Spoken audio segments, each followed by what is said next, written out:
So in this video, we're looking at the USDCHF currency pair and what we should be expecting before, during, and after the FOMC of today. All right. We see that this market has been moving within this range, okay, just within this very range. So, however, at this point, we got a break of this very zone, okay. Remember, this is the bottom of the range and we had these equal lows here, and there was lots of liquidity just below these very equal lows. Lots of liquidity, because so many people that were buying this very currency pair were putting their stop loss below here. So the smart money always seek liquidity, and price tends to be looking for opportunity to move back. There is something else we need to look at: this larger descending channel.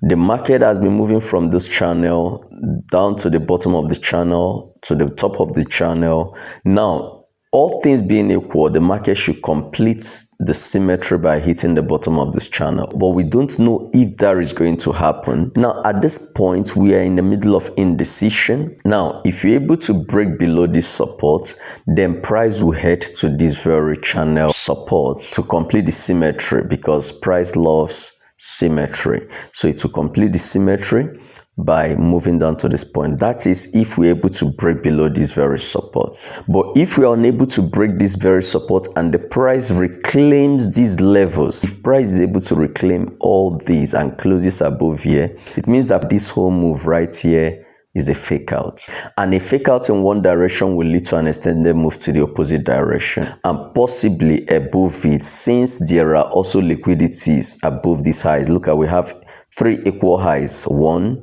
2, 3.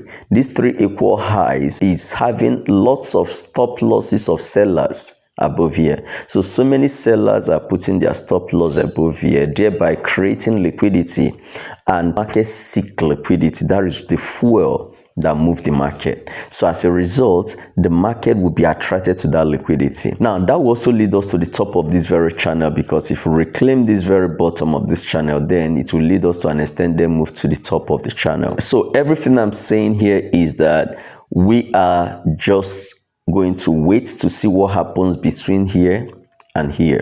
If we get price close below here, then we target this point. Then from there, we see price begin to move up. Nobody knows what is going to happen, but whatever happens, it will be a good trade for anyone that is patient to wait to see what happens around here. Thank you for watching. Ensure you subscribe to the channel and turn on your notification bell so you don't miss out when I release my next videos.